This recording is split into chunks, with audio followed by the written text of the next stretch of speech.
¿Qué tal? ¿Cómo les va? Muy bienvenidos. Esto es Tesis de Salud y seguimos con enorme preocupación por el aumento de casos de COVID-19.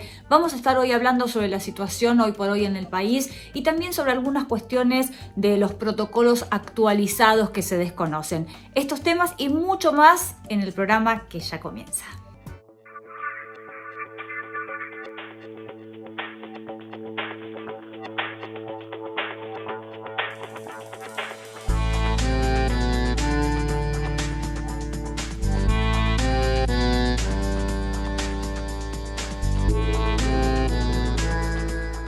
La licenciada María Villamil es psicóloga, responsable del área de apoyo psicológico de IBI Buenos Aires. Doctora, queríamos consultarle acerca de los pacientes que están realizando tratamientos con reproducción asistida.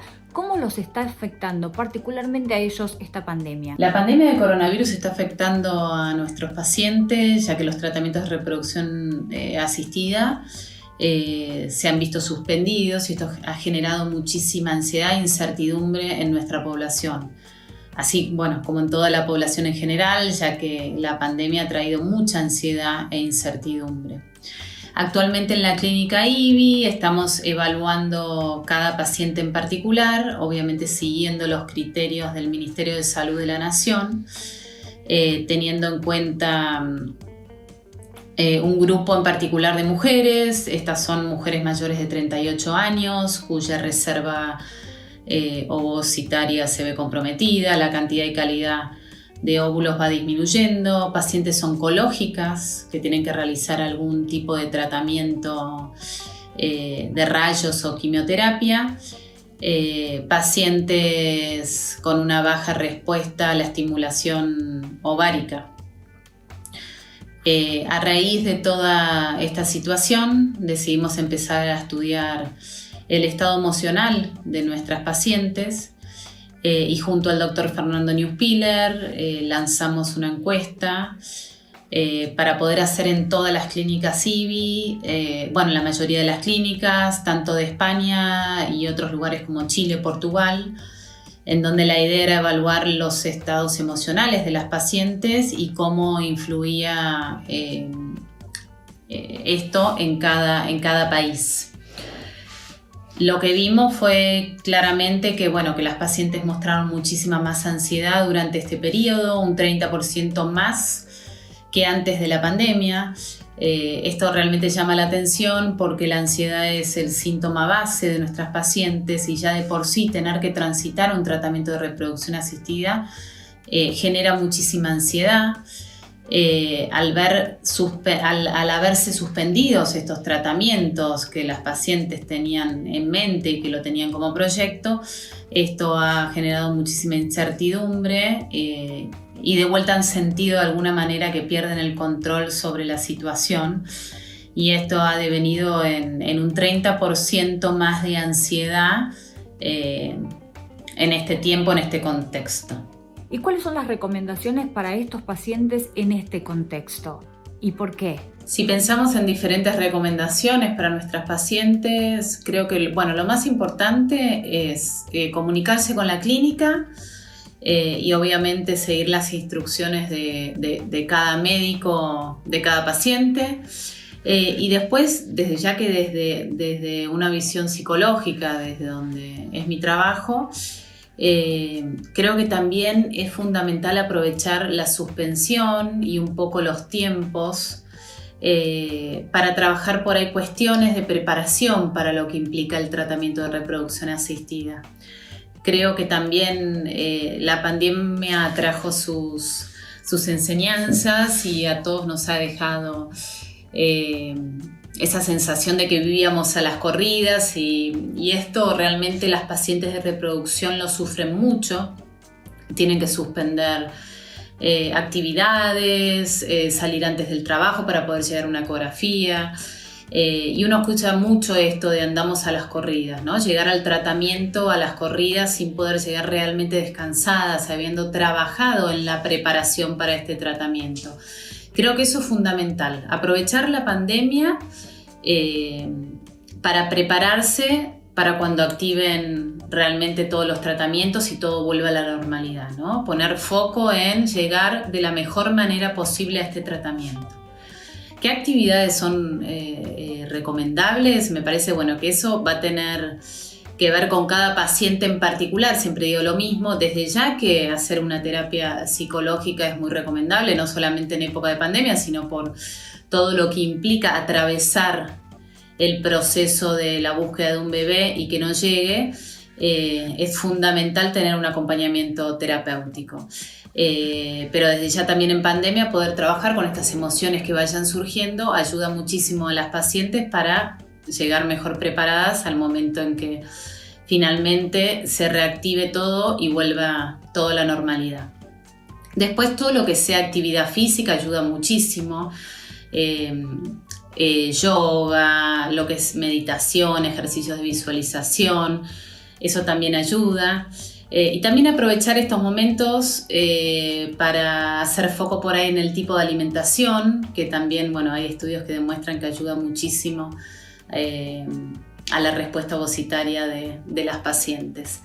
Pero sobre todo mantener la calma, tratar de que este periodo, saber que esto va a terminar. Es muy difícil pasarlo, por eso la incertidumbre y la ansiedad que genera, porque atravesar lo incierto es lo más difícil. No sabemos cuándo va a terminar, pero sabemos que en algún momento va a terminar y van a poder retomar con todos los tratamientos. Así que aprovechar el tiempo para prepararse para cuando todo esto retome. También está con nosotros hoy el doctor Daniel Preiluca, que es médico infectólogo. Y doctor, queríamos compartir nuestra preocupación por la cantidad de casos de COVID que se ven últimamente. ¿Cuál es la situación actualmente en el país? ¿Estamos ante una curva ascendente? En realidad, con respecto al número de casos y a la curva ascendente en Argentina, es un poco difícil decir que esto es lo que está pasando, la situación que está en Argentina, ya que claramente la Argentina es un cúmulo de situaciones diferentes, con riesgos diferentes y número de casos diferentes. Hay algunas provincias de la Argentina que continúan con un número relativamente bajos de casos, si bien han tenido algunas un pequeño brote en vinculación con el viaje o no de personas hacia otros lados o algunas reuniones sociales. Hay varias provincias que están en una muy buena situación. Otras provincias han tenido en las últimas semanas una explosión de casos que, si bien numéricamente pueden no ser tantas, alcanzan para saturar la situación en cada una de esas provincias. Y la situación más importante en cuanto a número de casos obviamente es el AMBA, porque también es la cantidad de población más importante del país, un complejo de personas realmente muy importante, es una megaciudad. Ahí la situación también tiene variaciones.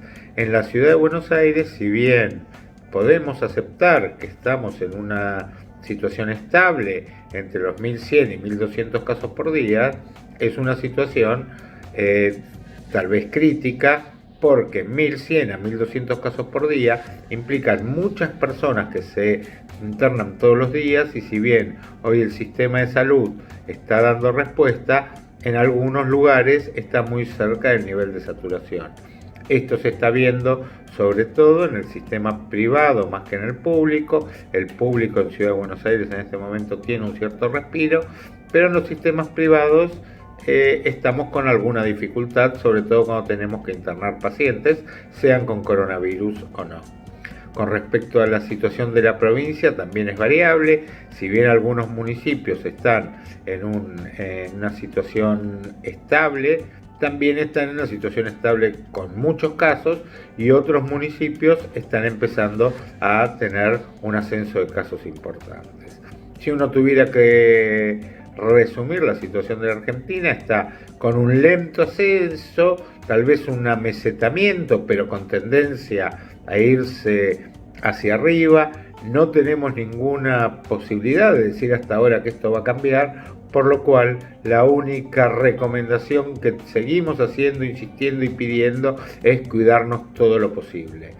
Respetar las normas de aislamiento, respetar el distanciamiento social, cubrirnos al toser y fundamentalmente, si tengo algún signo o síntoma y yo soy una persona que por mis funciones o por mi trabajo tengo que salir a trabajar, no ir. Y finalmente evitar todo lo que sean reuniones sociales. En general, los infectólogos coinciden en que las reuniones sociales solo se pueden realizar al aire libre. Pensando en Navidad, en las reuniones de Año Nuevo, ¿qué previsiones tenemos que tomar? Con respecto a prever qué situación vamos a tener en las fiestas, en Navidad y Año Nuevo, la verdad que es sumamente difícil hoy todavía decirlo. Yo aspiro a que estemos en un descenso importante de casos para esa época, pero sería irresponsable afirmar eso. Por supuesto que tenemos la ventaja de que las fiestas en nuestro país son en temporada de verano, con lo cual eso nos permite hacerlas al aire libre. ¿Cómo podemos prever las fiestas? Yo me las imagino con reuniones sociales más chicas, no con la cantidad. Si uno pertenece a grupos familiares donde se juntaban muchas familias entre sí, tal vez limitarlas a núcleos más chicos y en la medida de lo posible buscar en cada núcleo que se reúna la posibilidad de una casa que tenga aire libre o incluso tal vez volver a esa vieja costumbre barrial que existía hace muchos años de festejar en las veredas. Reuniones más chicas y al aire libre.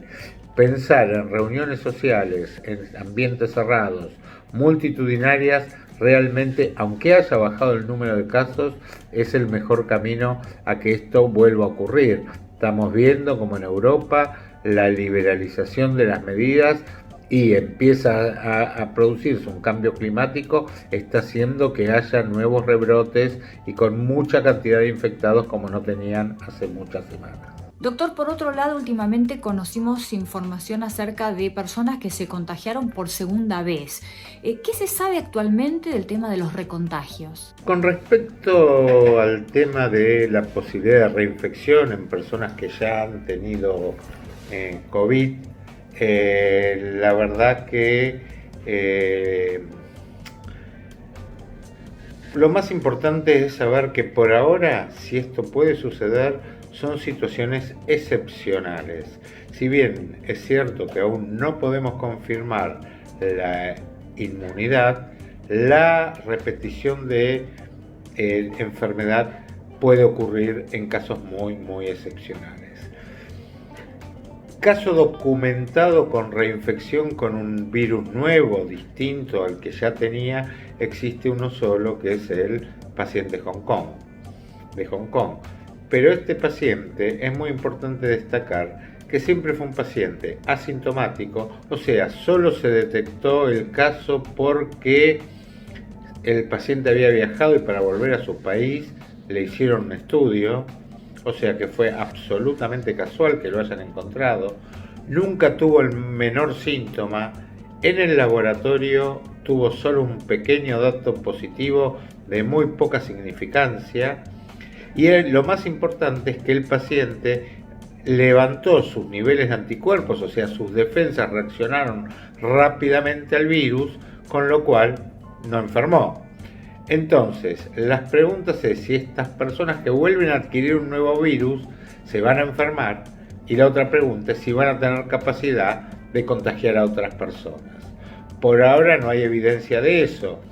Algunos estudios que se hicieron en cientos de personas que habían tenido una supuesta reinfección por detectarse nuevamente el virus, aunque en estos casos, a diferencia del otro, no se pudo hacer el análisis genético del virus a ver si era exactamente el mismo o no.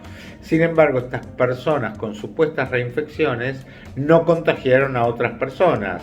Se siguieron a 800 personas, por ejemplo en Corea, de 280 personas con supuestas reinfecciones, 800 contactos estrechos, y ninguno de estos 800 se había contagiado.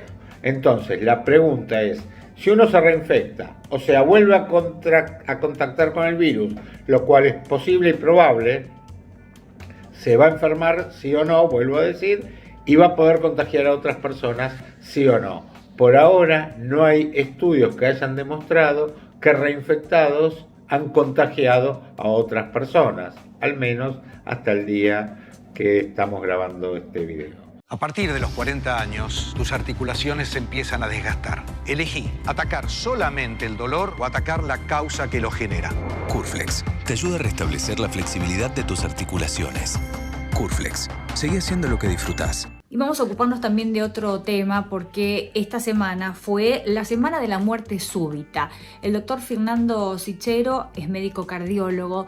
Doctor, queríamos saber qué es la muerte súbita y cuál es la situación al respecto en nuestro país. La muerte súbita es un paro cardíaco que se produce en forma totalmente inesperada, que no tiene ninguna manifestación previa y generalmente en los adultos es producto de la enfermedad coronaria, o sea, la enfermedad por adentro de las arterias coronarias, que son las que irrigan el propio corazón, y en un porcentaje producido por una arritmia que le produzca un paro en el corazón. ¿Por qué se denomina muerte súbita? Justamente porque como no hay antecedente y la persona, hombre, mujer, hasta ese momento hacía una vida normal, sin ningún síntoma, el episodio de la producción de la parada cardíaca se produce en un momento totalmente inesperado, que muchas veces no tiene relación con la actividad física. Una persona puede ir caminando por la calle, puede estar sentada leyendo un libro, puede estar en el baño, puede estar durmiendo o puede estar haciendo actividad física. Pero no quiere decir que el hecho de estar haciendo actividad física produzca o desencadene la muerte súbita. Generalmente, como decía antes, la misma se produce por una alteración brusca de la circulación de la sangre en el propio corazón. Generalmente es por un trombo, ¿no? Trombo o coágulo, o sea, popularmente dicho, que tapa una arteria de muy gran calibre y en ese momento se desencadena la fibrilación ventricular o la parada cardíaca. ¿Cuáles son los indicios, doctor, para identificar si una persona está sufriendo un episodio? Sobre el episodio de muerte súbita no hay una estadística, porque la muerte súbita cae directamente dentro de lo que sería la mortalidad cardiovascular. La mortalidad cardiovascular sí tiene una estadística bastante firme. Por ejemplo, el año 2019 fallecieron 97.000 personas de enfermedad cardiovascular, sobre todo cardíaca. ¿La muerte súbita es prevenible? Uno podría llegar a decir que es prevenible en tanto y en cuanto una persona de buen estado general igual se tendría que hacer algún apremio cardiológico. ¿Qué quiere decir esto, apremio cardiológico? Subirse una bicicleta o subirse una cinta y hacer una ergometría, o sea, un esfuerzo sostenido con pautas cardiológicas, con un técnico y un cardiólogo o cardióloga que lo esté mirando, y aumentar una carga de peso sostenidamente en el tiempo para saber si el esfuerzo que produce la carga que yo le imprimo al cuerpo me detecta alguna falencia en el funcionamiento del corazón. Existe una muerte súbita muy selectiva, que es la muerte del lactante, y que aparentemente se da también por una cuestión de una parada, pero en este caso no sería por un infarto, sería por un problema eléctrico en la corriente eléctrica del propio corazón del bebé. Por eso, en el caso de los bebés, para evitar la muerte del lactante, lo mejor que se puede hacer, siempre en espacios ventilados, que los padres no fumen, que al niño no se lo superabrigue o se lo tenga en lugares muy calientes. Y esta cuestión que se decía antes de tratar de dormir en una sola posición, para el bebé es casi imposible. El bebé se rota, duerme boca arriba o duerme boca abajo. Lo que se vio que lugares cerrados o padres fumadores aumentan la incidencia de esa muerte súbita que, por ser un bebé, se denomina muerte súbita del lactante. ¿Cómo tenemos que actuar, doctor, ante un episodio y por qué es tan importante el RCP? Si nosotros nos encontramos frente a una persona que se ha desvanecido en forma aguda, caminando por la calle, haciendo algún tipo de deporte, ejercicio, al verlo, lo primero que tenemos que pensar es un desmayo. La mayoría de la gente le puede bajar la presión y desmayarse. Entonces hay que acercarse y fijarse primero si tiene pulso en el corazón, a través de las arterias del cuello, de las carótidas que están bastante cerquita, o los pulsos radiales. Tomar el pulso. Si no tiene pulso, tratar en su momento de generar una ventilación del mismo. O sea, ¿qué quiere decir? Correr a la gente que está alrededor, ponerlo en una posición cómoda, porque por ahí la persona se desvaneció y generalmente uno se cae hacia adelante o hacia el costado hacia adelante, ponerlo boca arriba, por supuesto, fijarse que no tenga nada que obstruya la vía aérea y mirar rápidamente 3 colores. Color blanco pálido, no está circulando la sangre. Color rojo, rutilante de la persona, puede ser por un golpe de calor o puede ser por un pico hipertensivo. Y si está poniéndose azul, cianótica, es porque tiene algo obstruido en la vía aérea. Eso sería el reporte rápido para generar y ver qué le pasa. Pero si está pálida y uno no siente las pulsaciones y se acerca con el oído a la boca y no está respirando, se comienzan a hacer las maniobras de resucitación cardiopulmonar, que son muy simples y lo puede hacer cualquier persona. Hay una técnica especial, pero no es compleja de aprenderla y fundamentalmente se da por un masaje con las dos manos sobre la mitad del pecho y en forma rítmica empujarlo de 5 a 10 veces según cómo se sienta uno. Lo ideal son 5 compresiones del tórax y tapando la nariz hacer una insuflación de aire. Después se vuelve y se hacen las 5 compresiones del tórax y otra vez la insuflación del aire. El masaje cardíaco no tiene que ser que una persona piense que le va a romper el esternón. Con solo tener los brazos flexionados y estirarlos sobre la persona es suficiente para que la circulación de la sangre pueda moverse. Y acuérdese, si esa persona se cae y pierde la conciencia y está haciendo un paro cardíaco, el solo hecho de masajear hace que cualquier persona tenga por lo menos 1 minuto de aire circulando por el cuerpo. Y por supuesto, en nuestro encuentro semanal no puede faltar la palabra del doctor Norberto Furman, especialista en kinesiología y fisiatría.